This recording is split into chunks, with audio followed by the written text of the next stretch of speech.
Hi guys! Good morning! Welcome back po dito sa Gandara Asari Channel for Showbiz Update.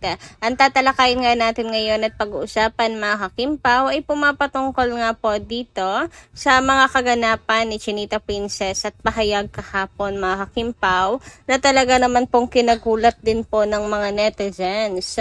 And syempre, nagbigay po ng katanungan sa isipan ng bawat Kimpawlandias. So ano nga kaya yon mga kakipi? Tara't pag-usapan nga natin sa video na to. Kaya tumutok lang po kayo hanggang dulo ng ating update. Pero bago tayo magsimula po mga kakimpaw, sa mga hindi pa nakaka-subscribe sa ating channel, pakiclick lang po tayo ng ating subscribe button at notification bell na nandyan sa baba para mag-updated po kayo at ma-notify tuwing may bago tayong chika at balita hinggil sa Kimpaw. Maraming salamat!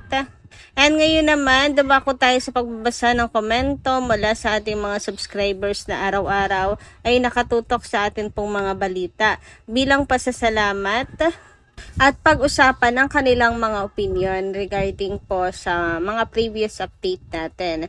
So mula po kay Miss Lolita Maestrado, shoutout po sa inyo at magandarang umaga. Sabi niya, totoo ba ma'am Gandara?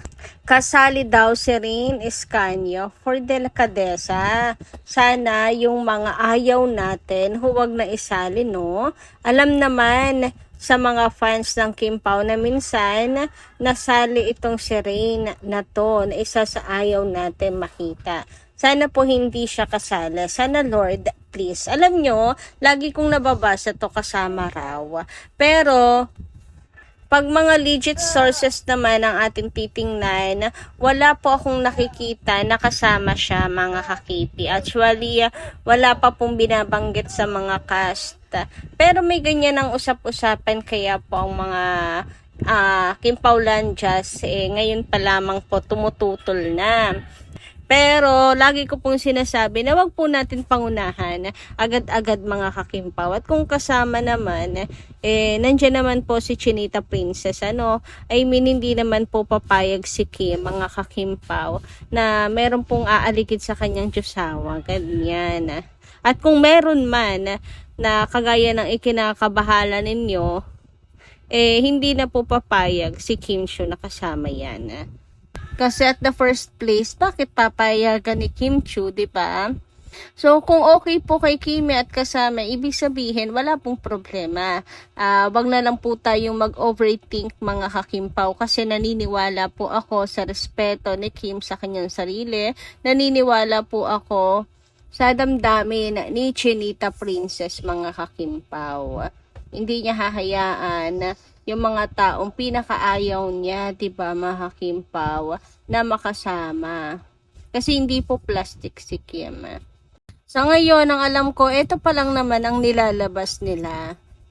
Promotional picture, the title, and of course, the bida. Kim Chiu and Paolo Avellino. Yan pa lang po mga kakimpaw. Samantala, dumako naman tayo ngayon dito sa mga update natin na nasagap ngayong araw na to mga kakimpaw. At unahin na nga natin pag-usapan ang tungkol nga po dito sa naging shooting ng Kimpaw kamakailan. Sabi nga dito, married man aura, settled calm, quiet confidence, domestic responsibility, and subtle unavailability. A man who looks grounded, well-groomed, or preoccupied with real-life duties.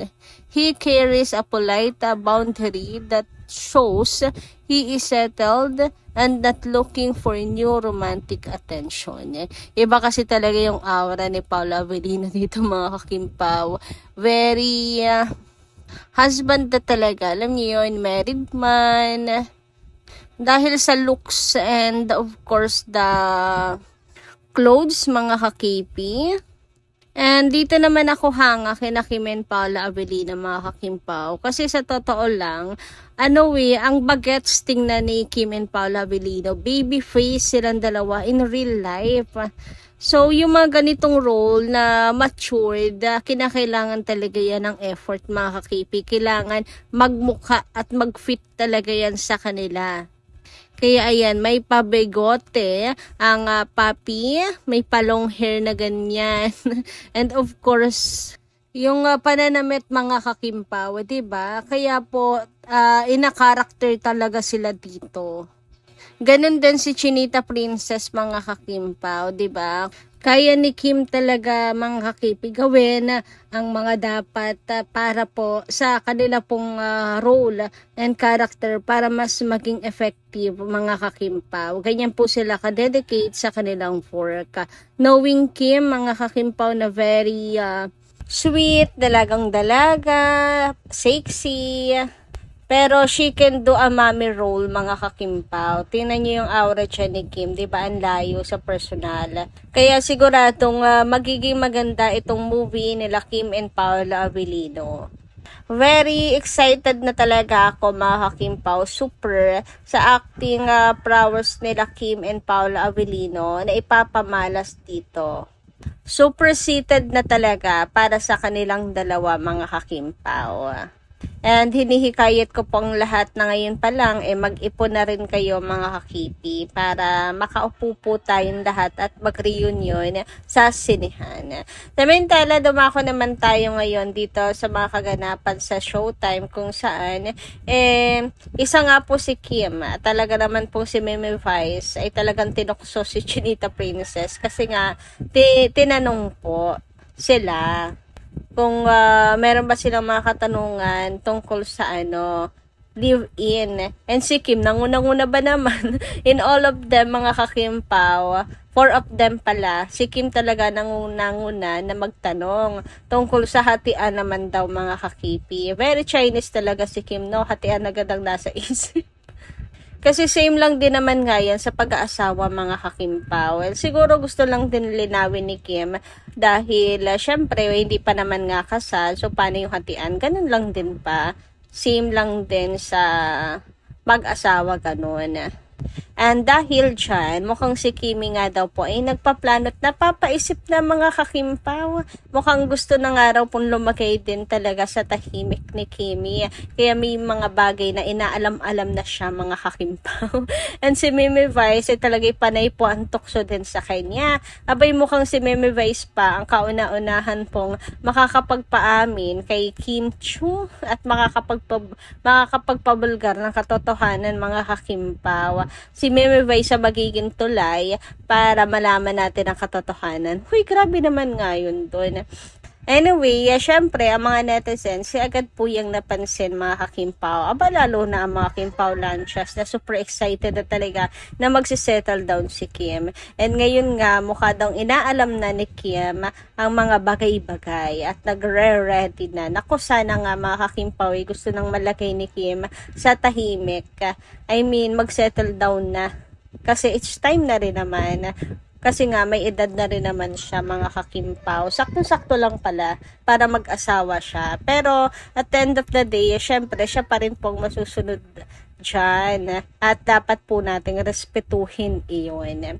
Samantala, sinabayan pa nga mga kakimpaw ng pagsagot ni Kim sa estado ng puso niya ngayon, status ng kanyang puso. Na sinabi nga ni Kim na marami man daw siyang pinagdaanan ay magiging sulit kung para sa iyo ang hantungan. So alam na alam natin kung para kanino to mga kakimpaw, diba? Sino ba namang nakakasama laki ni Kim, nakakapagpakilig sa kanya at nakakapagpasaya ng puso niya? Wala naman pong iba kundi si Paula Avellino. And dahil dyan, ang mga fanay ay hindi maiwasang isipin na grand wedding is waving mga kakimpaw. Kasi mukhang sa susunod daw po, sabi ng mga fanay, ay kasala naman daw ang pag-uusapan.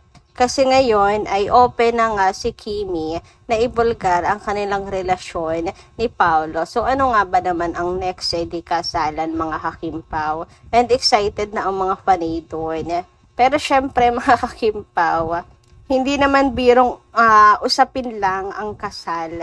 Talagang yan po ay pinagpaplanuhan at dapat handa Kaya tayo po ay maghintay kung kailan ready si Kim. And habang naghihintay, respect po muna natin ang kanilang mga desisyon sa buhay, mga kakimpaw. Kumbaga, okay lang daw nga magdilulo, make it low-key.